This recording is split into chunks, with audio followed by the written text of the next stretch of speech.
안녕하세요. 저는 41살 여자입니다. 지지고 볶으며 죽고 못 사는 남편이 있고 그런 남편을 쏙 빼닮은 아들, 딸 하나씩을 두고서 사는 주부예요. 얘들은 아직 어리다 보니 손 가는 게 많아서 누구야 엄마로 사는 시간이 더 많은 주부랍니다. 저도 한때 꿈이란 게 있었고 해보고 싶어 하는 일이 있었는데요. 그걸 얼마 해보지도 못하고서 일을 그만두게 되었어요. 결혼을 하며 시어머니가 직장을 그만 다니라고 말씀을 하신 바람에 고민을 하다가 그 말을 따르기로 한 것이었죠. 단지 그 당시에는 남편한테 좀 더 집중을 하며 살고 싶었고, 그렇게 살아도 좋을 것이라고 생각을 했어요. 시어머니라는 존재가 그리 크게 와닿지는 않았지만, 일을 다니지 않았으면 좋겠다고 하는 그 무거운 말씀을 왠지 들어드려야만 할 것 같기도 했고요. 그렇게 저의 주부 생활이 시작되었고, 아이들을 하나씩 낳기 시작하면서는 엄마의 삶도 살게 되었네요. 그리고 또 며느리의 삶도 동시에 시작되었어요. 왜 내가 결혼을 하는데 어머님은 일을 안 하기를 원하시는 걸까 싶어서 의아했던 적이 분명히 있었는데, 결혼을 해보니까 그 마음을 알겠더라고요. 어머님은 그저 저를 자꾸 찾고 부르고 또 뭔가 부탁을 하며 옆에 두고 싶어 하셨던 것입니다. 새댁이니까 살림을 하는 모습을 옆에서 지켜봐야겠다면서 저와 남편의 신혼집을 자주 방문하시더니만 하루는 왜 내 방 하나를 만들 생각을 안 하니? 이런 말을 꼭 내가 먼저 해야 하니? 라는 말씀으로 저를 혼내키신 적도 있었습니다. 살림은 우리 친정엄마한테 열심히 배워가면서 즐겁게 사는 중이었고, 또 신혼집에서는 남편이랑 단둘이서 신혼을 보내며 잘 살아가는 중이었는데 말이죠. 그 말씀이 이해가 안 가서 제대로 대답을 못하니 쭈뼛거리지 말라는 식으로 재차 더 혼을 내셨었고, 그때 저는 시어머니가 처음으로 무서워지는 기분을 느꼈답니다. 그 존재 자체가 무섭다기보다는 시어머니랑 내 사이가 이런 식으로 갈라져 가면 과연 내 남편이 날 끝까지 좋아라 해줄까 싶어서 그게 무서웠던 것이죠. 하지만 다행히도 어머님께서는 남편에게 따로 말을 전하진 않으셨어요. 제가 딱히 잘못한 문제도 아니었기 때문에 본인도 굳이 아들한테 제 트집을 잡을 이유가 없었겠지만, 그로부터 얼마 지나지 않아서 어머님은 보란 듯이 제 집에 자기 방을 차리시곤 더욱 자주 드나드셨어요.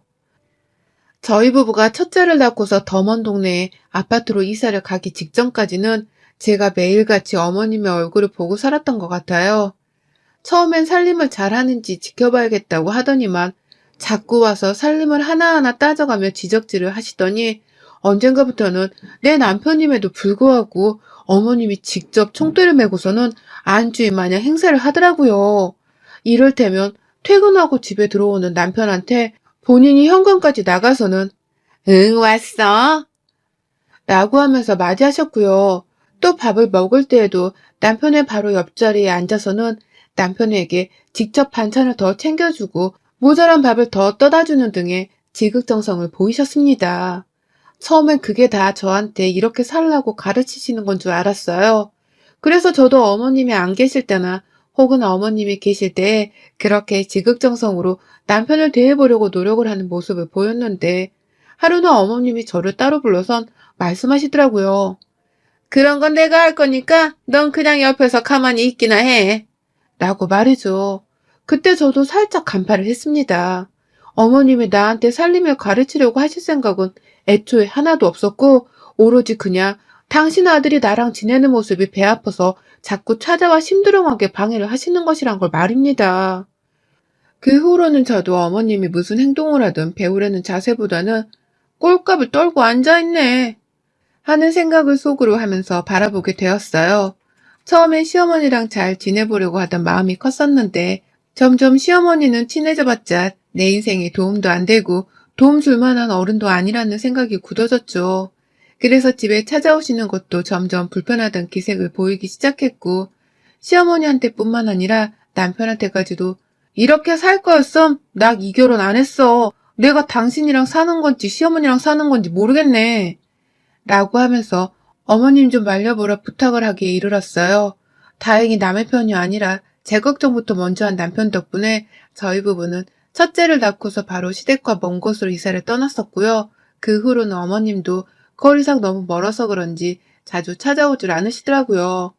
제가 당신이 오는 걸 싫어한다는 것도 아마 분명 눈치를 채셨을 거예요.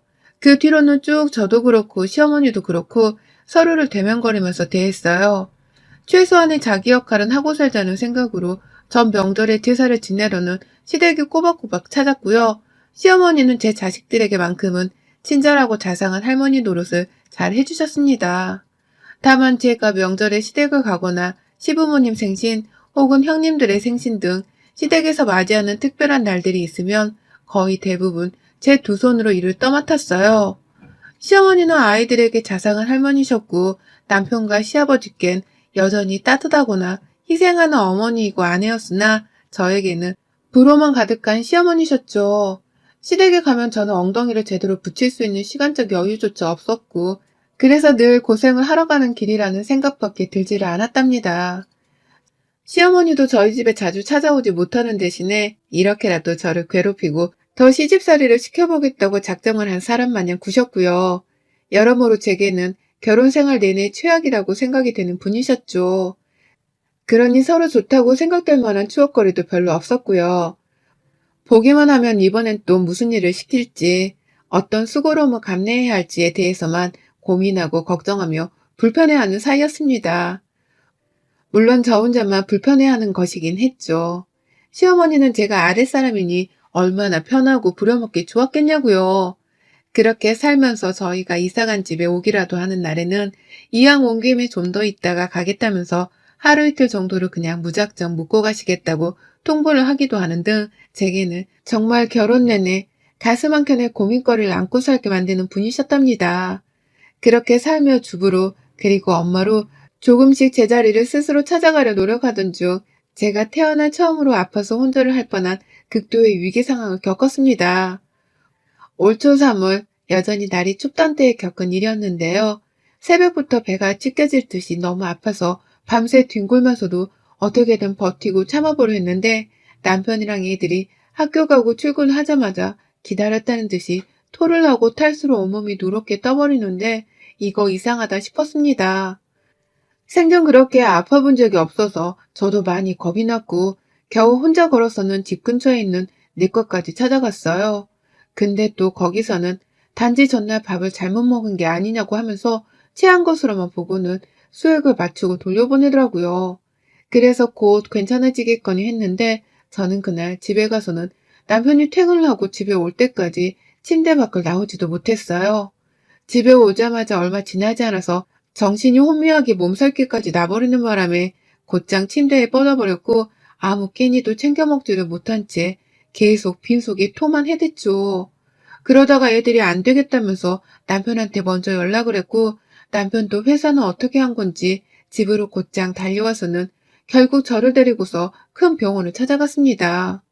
저 혼자서도 갈 수 있었는데 도무지 일어설 힘이 없어서 전 남편이 올 때까지 내내 침대 위에 뻗어만 있었네요. 남편이 현관 밖에서부터 차 그리고 병원 앞까지 옆에서 업어준 채로 데려다준 덕에 병원까지 정신을 잃기 직전의 상태로 겨우 찾아갈 수도 있었던 거고요. 그렇게 가서 주사 맞고 정밀검사를 받으며 병원 안에서도 정말 정신이 없을 만큼 온갖 검사를 다 받고선 지쳐 누워있는데 남편은 제가 자는 줄 알았나 보더라고요. 옆에서 전화가 울리는데 그 전화를 바로 받더라고요. 보통 남편은 제가 시어머니를 불편하고 싫어하는 걸 아는지라 제 옆에서는 절대로 시어머니 전화를 받지 않거든요. 혼자 나가서 피해받거나 문자로 답장을 대신하곤 하는 사람이었습니다. 저 없을 때 자기 엄마랑 통화하고 연락을 주고받는 것까지는 저도 상관하지 않았고요. 그런데 남편은 잠시 방심을 하고서 그 전화를 받았고 수화기 너머로 제 귀에 똑똑히 들릴 만큼 시어머니의 꺼렁꺼렁한 목소리가 들렸어요. 걘 병원도 혼자 못 간다니? 라고 하면서 대뜸 화를 내는데 남편이 그제서야 혹여나 제가 들을까 싶었는지 수화기 소리를 낮추고선 슬며시 자리에서 일어나더라고요. 아, 그때 속으로 진짜 관뚜껑 열고 뛰쳐나온다는 게 이런 기분이구나 싶었습니다. 나는 아파 누워있는데 시어머니란 사람은 내가 혼자 병원도 못 간 것에 대해서 흉이나 볼 생각부터 하다니. 시어머니가 나에 대한 뒷담화를 하는 걸 들어버린 바람에 숨이 차오른 만큼 흥분을 했죠. 그러다 한참 뒤 남편이 돌아왔고 저를 옆에서 계속 간호하다가 잠시 나가더라고요. 화장실이라도 간 듯 했어요. 그때 저는 눈을 떴고 제 베개 옆에 아무 생각 없이 놓고 간 걸로 보이는 남편의 핸드폰이 눈에 들어왔죠. 지체할 것도 없이 핸드폰을 확인했고 확인을 하자마자 카톡 맨 상단에 있는 시어머니의 카톡 문자를 확인했어요. 죽을 병 아니면 걔는 그냥 두고 얼른 집에 가. 너 내일 출근해야 하는데 걔 때문에 네가 뭔 고생이니? 아플 때 퍼를 잘못 들이면 너 나중에 또 고생한다. 라고 보내놨더라고요. 배우자가 아프다는데 지고 재고 따지면서 버릇을 들이고 만류하는 사람이 어딨나요?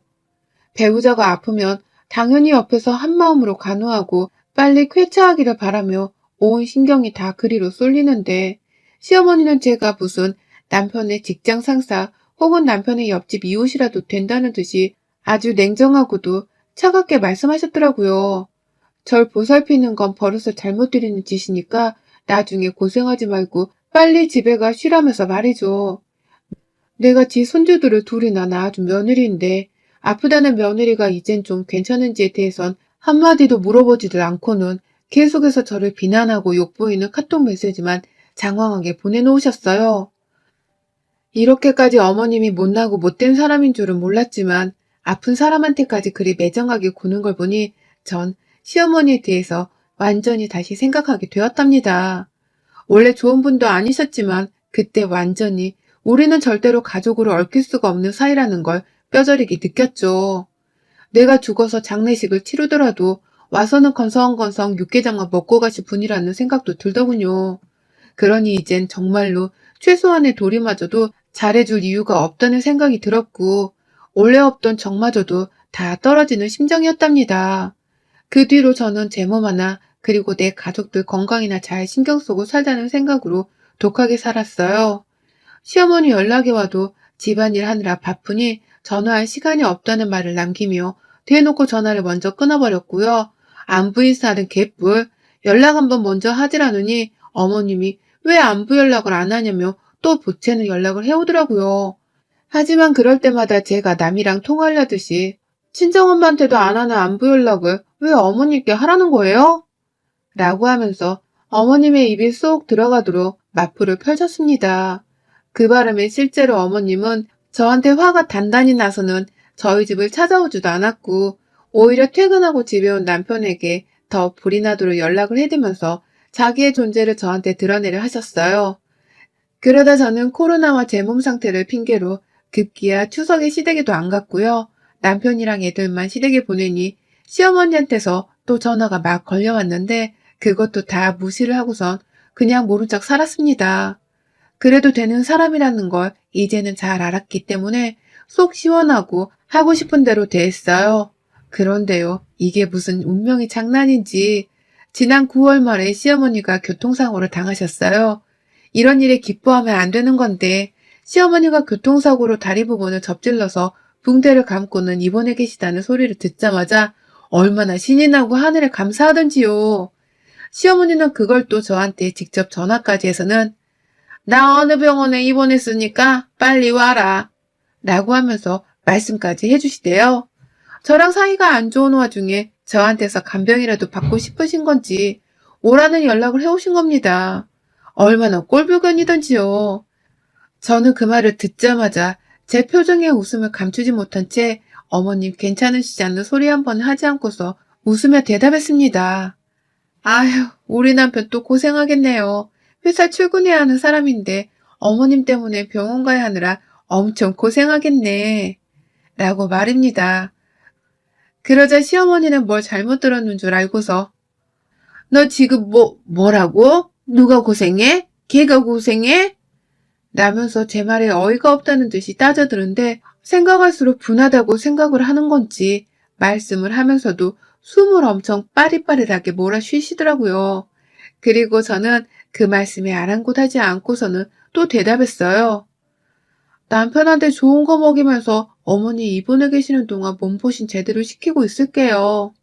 라고 말이죠. 이 말만 하고서는 바로 전화를 끊었습니다. 그리고는 시어머니가 입원을 하셨던 그 후에 5일 동안 저는 단 한 번도 어머님의 병문안을 가지 않았어요.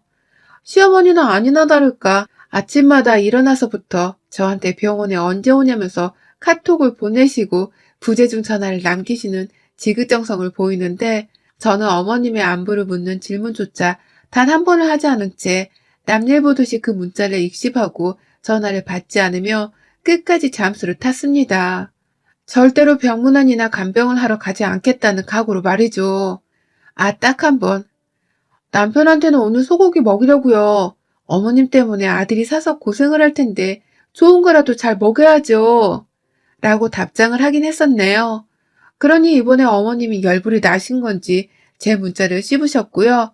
그러다가 마지막 날 어머님 퇴원을 하실 때에 남편이 퇴원 수속을 밟는 동안 저한테 어머님 좀 맡아줄 수 있냐고 같이 가달라는 부탁을 하길래 남편과 함께 병원을 찾았습니다.